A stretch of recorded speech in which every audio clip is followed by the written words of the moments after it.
Greetings, good afternoon, ladies and gentlemen. I'm Seokjun Hong from Group 4, and today our group will be mainly discussing about issues and solutions with regards to Sustainable Development Goals, Goal number 16. So, SDG number 16 is promote peaceful and inclusive societies for sustainable development, provide access to justice for all, and build effective, accountable, and inclusive institutions at all levels. So hello, my name is Tian from the Group 4. And first of all, we want to talk about the peace, especially preventing war. So in current situation, even though most countries maintain their peace under the democracy society, some countries located on Africa continues their war because of the regional and religional issues. There are three main countries where Sudan, Congo, and Somalia. In those countries, many buildings collapsed and individuals suffer from many diseases and their environment polluted already. And also a lot of people are died because of the war. In Sudan, like almost 20 million people are died, and in Somalia, 55 million people are died, and in Congo, almost 380 people are died. We think this kind of situation leads are bad and terrible issues that violate individual lifestyle. And this kind of situation also appeared in Korea. So now, in the status quo, Korea have a potential to start a war, but Korea also maintain their peace under the contrast with North Korea and also the democracy society. But almost 65 years ago, there was a war between South Korea and North Korea because of the political difference, which is communism and democracy society. And we call this kind of war as a Korean War. And also Korean War leads a bad and terrible situation, as you can see through these 5 pictures. So in these pictures, one soldier looked around a lot of people, and this kind of people are died, and they just lying on the ground. But no one cares their body, and no one knows who they are. They're just living alone on the ground. And look at these 2 kind of people. The children are crying because they lost their family, especially their parents. But they just a kid. So they don't have enough power and enough time and enough money to get out of this situation. So who can help them? No one. Because they also in same situation which is war, and they also don't have money and power to get out of this kind of situation. So these children just became a war orphan. So our group wants to solve this kind of problem through the Sustainable Development Goal, which is number 16, peace and justice. So we made some solutions for solving these kind of problems. I'm Soyeon Yoon, and now I'd like to suggest some solutions regarding peace and preventing wars. When it comes to individual efforts, there are mainly 3 ways in which we can participate. First of all, we can learn about issues related to wars. We can also share the knowledge with other people, either by telling people around us about it or uploading information online. We can open a new blog that specializes in war-related issues and make it a knowledge platform where people from all over the world can easily get access to information regarding wars. And second of all, we can donate our money to anti-war organizations. There are many international NGOs, such as International Peace Bureau, International Fellowship of Reconciliation, or Peace One Day, that are all working to end wars. By donating money to those organizations, we can effectively support their activities that can actually contribute to world peace. And the third way is to send letters or emails to government officials who are responsible for national defense and foreign policies. That way, we can urge them to pursue policies that can minimize the possibility of wars and promote peace.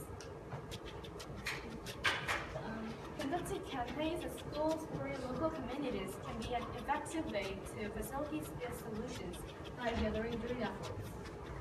All the 3 methods I mentioned can be included in the main activities of these campaigns. Through well-organized campaigns, we can effectively raise the awareness and funds on the issue, and moreover, we can encourage more people to take actions regarding this issue. How can we eliminate corruption? Major corruption comes forth whenever major events involving large sums of money are at stake. But before moving on, I would like to define term corruption. Corruption refers to the abuse of interested or public power for private gain or interest. Real-life examples for corruption would be money laundering, tax evasion, bribery, and such. Most of them are monetary corruption. However, there are political corruptions as well, like voting leaking. As you can tell from the index, most of LBDCs are free from the corruption, while the majority of the LBDCs lack of it. As you can see, compare Slovenia and United States.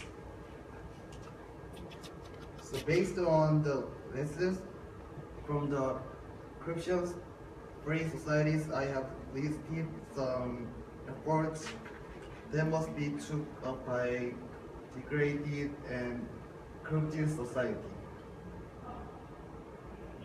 Political, economical, and institutional reforms are an effective way to curb the corruption. Also, strengthening surveillance and adjusting law system might also contribute to a cleaner society. At this point, I'd like to introduce an example of how we, as Korean youth, can help to prevent anti-corruption. Transparency International Korea has been supporting anti-corruption activities led by youth, in which groups of youth organize a variety of activities, such as volunteer works, campaigns, surveys, or research. We believe that this can be a good guide to how we, as Korean youth, can help to solve this issue in Korea. Okay, now my name is Boyeon Lim, and I will talk about fair punishment. Fair punishment means that the punishment is equivalent to the crime committed. Next page, please. So if you look at the longest prison sentences, these two criminals have been sentenced 825 years and 11,250 years for their heinous crimes. So we can see that in many countries there's a lot of severe punishments for their heinous crimes, but this is not the case for Korea. Next page, please. So especially in case of sexual assault, many countries impose heavy punishment. You can see that for a lot of countries, rapists get executed or they at least serve 30 years or more in prison. However, in case of Korea, the rapists only get punished for limited penal servitude for more than 3 years. So why is this the problem, and how did this status quo occur? So let's compare the United States of America's punishment with the Korean punishment. First, the attitude towards the criminals is a bit different. In case of America, the greatest happiness of the greatest number is a very important factor. So they believe that keeping the criminals in prison for a longer period of time will lead to dispelling social unrest. On the other hand, in terms of Korean punishment, the rights of the criminals are also respected. And also a new term called imaginative concurrence of crimes is a terminology only that is used in the Korean punishment. So this means that the criminal is punished for the heaviest crime he have committed. So if, for example, if the same criminal have committed murder, criminal damage, and a possession of offensive weapon, in the United States, he would be punished for all of the 3 crimes he have committed.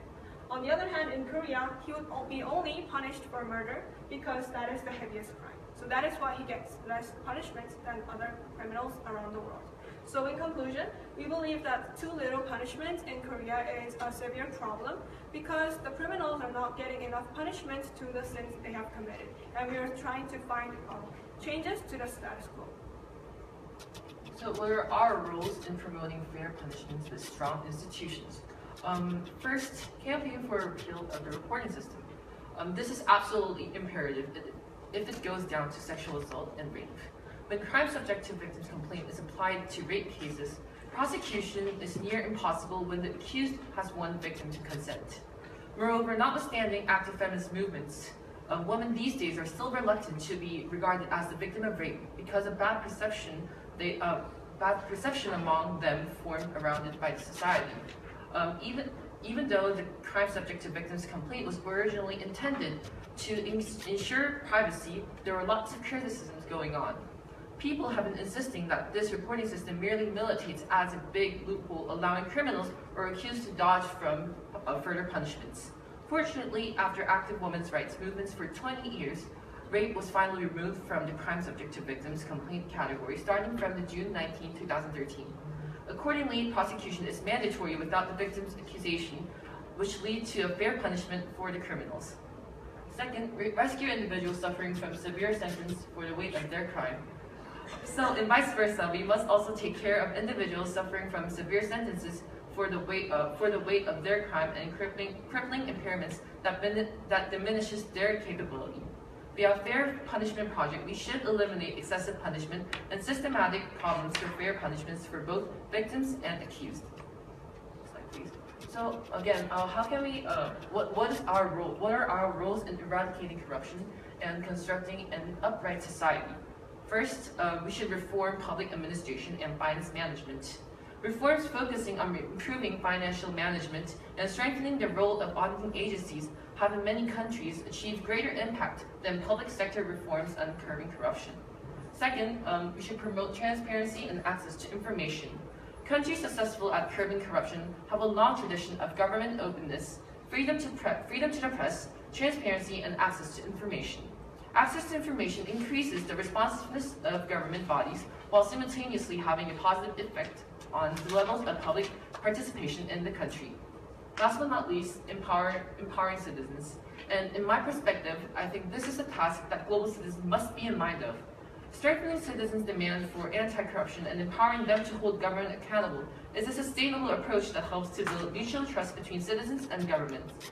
For example, community monitoring initiatives have in some cases contributed to the detection of corruption and reduced leakage of funds and improved the quality and quantity of public services.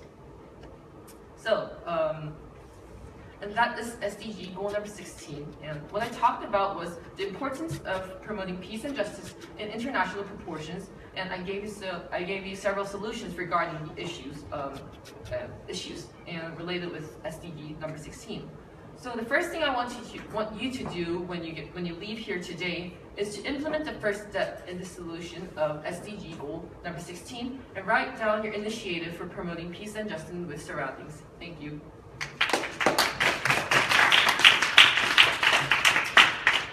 Just one question. So I just want to clarify. Do you think the U.S. punishments are fairer than the Korean punishments, and why do you think one way or the other? Yeah, go ahead. So we're not saying that it's fair compared to other punishments because it will have the advantages compared to disadvantages. So I think one of the main disadvantage of U.S. punishment is that it depends on state, but execution is still allowed, and because it is executed the criminal is executed in a very fast process. There are some cases where a person who is not guilty gets executed for things that they have not done, which have been proved by several cases. Well, it just depends. But for now, the thing that I talked about was, especially in terms of rape and other heinous crimes, Korean judicial system is very generous, and they offer a lot of ways that the criminals can escape from heavy punishment. And we believe that this is a big problem because they're not getting enough punishment compared to the sins they have committed. And that's why we thought that this was a big barrier to the judicial and the justice system as a whole, and that's why we thought it problematic, and we therefore sought to find changes in this text. Okay, excellent. Like once you leave the program and if you want to do some more research on this, I'd like you to do maybe some research on punishments versus rehabilitation, and see sort of like the differences between the two approaches. That might be something that might be interesting in the future. So just to keep that in mind. All right. Thanks, Steph.